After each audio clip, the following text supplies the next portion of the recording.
Joey Sunshine here, cameraman. Get a close-up angle on these tamarind candy straws made in Mexico. They are, yes, they are definitely from Mexico. So here we go.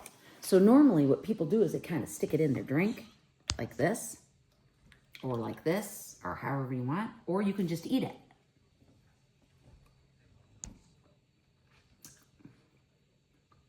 Tamarind is a strange fruit. Like, we don't have tamarind, I don't think, in the U.S. Or if we do, we don't grow it anywhere where I live. I'm trying to think of the flavor.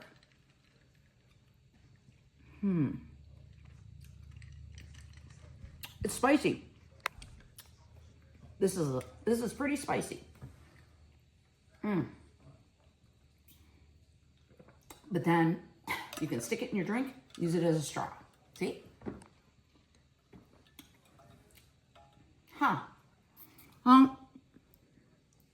For $2.99, I do recommend. Tasty, fun, kids like to eat them too. Kind of like a good little sugary snack.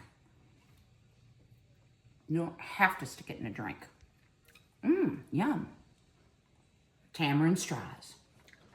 Kind of messy. 2 thumbs up. That was